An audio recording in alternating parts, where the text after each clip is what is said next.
आज मैंने वो सारी टिप्स शेयर की हैं जिससे आपके गुलाब जामुन बिल्कुल ही परफेक्ट बनेंगे, बिल्कुल नहीं फटेंगे, ना चपटे होंगे, बिल्कुल रस से भरे हुए मुंह में घुल जाने वाले बनेंगे। तो चलिए बढ़ते हैं रेसिपी की तरफ। गुलाब जामुन बनाने के लिए सबसे पहले हम गुलाब जामुन की चाशनी बनाकर तैयार करेंगे। कढ़ाई में डाल देंगे 2 मीडियम कटोरी के करीब चीनी और जिस कटोरी के नाप से आपने चीनी ली है उसी कटोरी के नाप से डाल देंगे 2 कटोरी के करीब पानी। डाल देंगे थोड़ा सा केसर, लेंगे 3 हरी इलायची। देखिए हरी इलायची को मैंने ऐसे खोल कर डाल दिया है और डायरेक्ट ही डाल दिया है। इससे क्या होगा, बहुत ही अच्छी खुशबू आएगी। और चाशनी को इस तरीके से चला देंगे और हाई फ्लेम पे एक उबाल आने देंगे। जब लगे चाशनी में बहुत ही अच्छे तरीके से उबाल आ गया है, उसके बाद आपको चाशनी को सिर्फ 2 मिनट के लिए ही हाई फ्लेम पे ही पकाना है। चलिए 2 मिनट का समय हो गया है चाशनी को पकते हुए। अब हम चेक करेंगे, थोड़ा सा इस चमचे में लेंगे और इस तरीके से छू के देखेंगे। छूने से पता चलेगा, एक तो देखिए मेरी उंगली में देखिए चमक आ गई है, ये पहली निशानी है कि चाशनी बहुत अच्छे तरीके से बन चुकी है। एक आपको छूने से ऐसे फील होगा जैसे आप किसी तेल को छू रहे हैं। बस इतना ही चाशनी को आपको पकाना है। 2 मिनट के बाद तुरंत चाशनी को कर दे बंद। चलिए चाशनी हमने एक तरफ बना के रख ली है और हमने ये ले ली है खुली परात। उसमें ये ले लिया है 250 ग्राम के करीब मावा। कोशिश करें जो मावा ले तो आप किसी भी डेयरी प्रोडक्ट वाले के पास जाएं तो उसे कहिए कि गुलाब जामुन वाला मावा दे दीजिए। तो उस तरीके का बिल्कुल फ्रेश मावा लेके आइए तो गुलाब जामुन बिल्कुल परफेक्ट बनेंगे, बहुत ही अच्छा टेस्ट आएगा। तो हम मावे को पहले इस तरीके से खोल लेंगे अच्छे तरीके से और अब हम लेंगे हथेली, यानी कि हथेली से इस मावे को अच्छे तरीके से मस लेंगे। आपको हथेली का यूज करना है और प्रेशर देते हुए बहुत ही अच्छे तरीके से मसलना है और मसल के इसे बिल्कुल चिकना करना है। मावे को आपको 5 से 7 मिनट लग जाएंगे अच्छे तरीके से मसलने में। तो चलिए मावे को अच्छे तरीके से मसल लेते हैं। देखिए मावे को हमने बहुत ही अच्छे तरीके से मसल लिया है। इसकी क्या पहचान है कि मावे को हमने अच्छे तरीके से मसला है या नहीं। ये बिल्कुल ही मखमली हो जाएगा, बिल्कुल ही मक्खन की तरह, क्रीम की तरह सॉफ्ट हो जाएगा। तो हमने 5 से 7 मिनट के लिए मसल लिया है। अब मैंने यहाँ लिया है 60 ग्राम के करीब पनीर। पनीर को अच्छे तरीके से पोंछकर तब यूज करें, उसमें बिल्कुल भी नमी नहीं होनी चाहिए। अब हम पनीर को डालने के बाद मावे को फिर से अच्छे तरीके से मसलकर एक सार कर लेंगे। गुलाब जामुन का सारा काम यानी कि बिल्कुल डिपेंड करता है कि आपने सभी चीजों को कितने अच्छे तरीके से चिकना किया है, जो भी यूज की है। तो आपके गुलाब जामुन बिल्कुल ही परफेक्ट बनने वाले हैं। पनीर डालने के बाद फिर से मैंने हथेलियों की मदद से 2 से 3 मिनट के लिए सारे मिश्रण को मसल लिया है अच्छे तरीके से। अब यहाँ डालेंगे 2 चम्मच के करीब मैदा। पहले 2 चम्मच के करीब मैदा का इस्तेमाल करेंगे, जरूरत लगेगी तो और मैदे का इस्तेमाल कर सकते हैं। और अच्छे तरीके से मिलाकर जिस प्रोसेस से पहले पनीर और खोए को अच्छे तरीके से मथा था, फिर से हम वैसे ही मथेंगे 2 से 3 मिनट के लिए। बिल्कुल अच्छे तरीके से मैदा डालने के बाद भी हमने मसल लिया है। अब हम इसमें डाल देंगे, ये देखिए 1/4 चम्मच से भी थोड़ा सा कम बेकिंग पाउडर। आप चाहें तो बेकिंग सोडे का भी इस्तेमाल कर सकते हैं, पर बेकिंग सोडे का इस्तेमाल करें तो सिर्फ 2 चुटकी के करीब ही करें, इससे ज्यादा नहीं।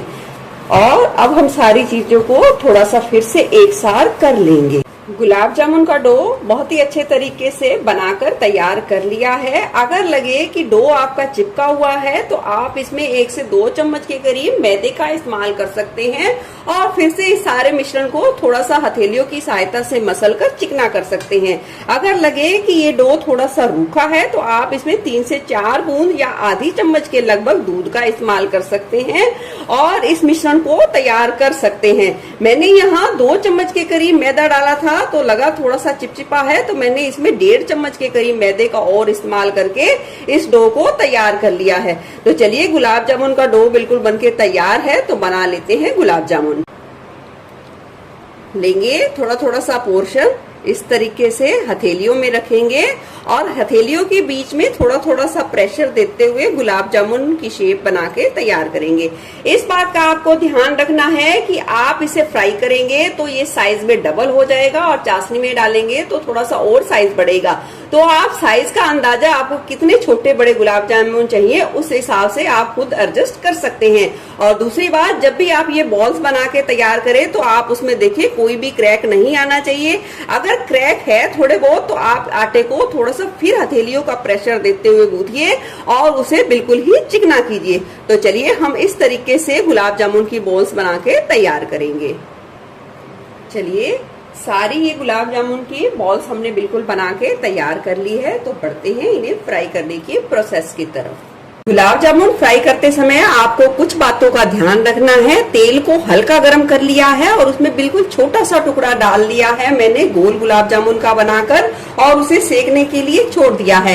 आपको कुछ बातों का और ध्यान रखना है। आप जब गुलाब जामुन को फ्राई करें तो उसे लोहे की कढ़ाई में फ्राई करें या नॉन स्टिक की कढ़ाई में फ्राई करें। अगर आप स्टील के बर्तन यानी कि स्टील की कढ़ाई या सिल्वर की कढ़ाई में फ्राई करोगे तो वो बिल्कुल तले पे चिपके रहेंगे और जैसे ही आप उसे थोड़ा सा चुटाओगे, हिलाओगे तो वो टूट जाएंगे। आपका सारा सामान और आपकी सारी मेहनत वेस्ट हो जाएगी। तो आपको इन बातों का ध्यान रखना है। तो देखिए गुलाब जामुन बिल्कुल भी खुला नहीं है, बिल्कुल भी चिपका नहीं है। अगर आपका गुलाब जामुन थोड़ा सा खुले या फटे तो उसका मतलब ये है कि उसमें थोड़े से मैदा की कमी है। आप उसमें थोड़ा सा पहले मैदा मिलाएं और उसे फिर से अच्छे तरीके से चिकना करें और फिर उसे फ्राई करें। इन सारी बातों को आपको फ्राई करते समय ध्यान में रखना है। ये देखिए हमारा गुलाब जामुन न चिपका है और कहीं से भी टूटा नहीं है और बहुत ही अच्छे तरीके से सिकने लग गया है। तो चलिए अब सारे गुलाब जामुन को फ्राई कर लेते हैं। गैस की फ्लेम को लो पर ही रखेंगे और इस तरीके से धीरे धीरे से एक एक करके गुलाब जामुन डालते जाएंगे। एकदम से सारे नहीं डालने हैं, जितने कढ़ाई में आसानी से हम सेक पाए उतने ही हम डालेंगे। यहाँ मैं 10 से 12 गुलाब जामुन डाल दूंगी। जैसे ही गुलाब जामुन थोड़ा सा सिकेंगे वो खुद ब खुद कढ़ाई की सतह पर आ जाएंगे। ये देखिए जैसे जैसे सिकने लग गए हैं खुद ब खुद कढ़ाई के, ये देखिए सतह पर आ गए हैं। अब हमें इसे बिल्कुल भी हिलाना नहीं है क्योंकि ये बहुत सॉफ्ट है और इसे थोड़ा सा सिकने देंगे और गैस की फ्लेम को अभी लो पर ही रखेंगे। ये देखिए कितनी बढ़िया शेप आ गई है, कितना बढ़िया कलर आया है। और इस तरीके से हम तेल को थोड़ा थोड़ा सा धकेलते जाएंगे और इसे अलट पलट के धीरे धीरे से हम जो गुलाब जामुन का एग्जैक्ट कलर होता है उतना कलर आने तक सेक लेंगे। और इस स्टेज पर आप गैस की फ्लेम को थोड़ा सा बढ़ा सकते हैं, पर ज्यादा ना बढ़ाएं। चलिए देख सकते हैं कितना बढ़िया कलर आया है। अगर आपको थोड़ा सा ज्यादा डार्क कलर चाहिए तो आप थोड़ा सा ज्यादा डार्क कलर आने तक भी सेक सकते हैं। बहुत ही अच्छा कलर आ गया है गुलाब जामुन का। और इस तरीके से हम इस झारे में लेंगे और इसका सारा एक्स्ट्रा जो तेल है वो इस तरीके से झाड़ते हुए निकाल लेंगे। अब कढ़ाई से निकालते ही गरम गरम गुलाब जामुन हम इस डाल देंगे इस चाशनी में। जब भी आप गुलाब जामुन चाशनी में डालें तो इस बात का आपको ध्यान रखना है, चाशनी हल्की गर्म जरूर होनी चाहिए, यानी कि गुनगुनी होनी चाहिए। बहुत ज्यादा गर्म या बहुत ज्यादा ठंडी नहीं होनी चाहिए। चलिए दूसरे बैच के गुलाब जामुन भी बना लेते हैं। जब भी आप दूसरे बैच के गुलाब जामुन बनाना शुरू करें तो इस बात का ध्यान रखना है कि आपको 2 से 3 मिनट के लिए गैस की फ्लेम को बंद कर देना है, क्योंकि हमने अभी इसमें गुलाब जामुन सेके हैं और तेल बहुत ज्यादा गर्म है तो गुलाब जामुन बिल्कुल फट सकते हैं। डाल देते हैं गुलाब जामुन और गुलाब जामुन का अच्छा कलर आने तक सेक लेंगे। देख सकते हैं कितना बढ़िया कलर आया है गुलाब जामुन का। ये देखिए।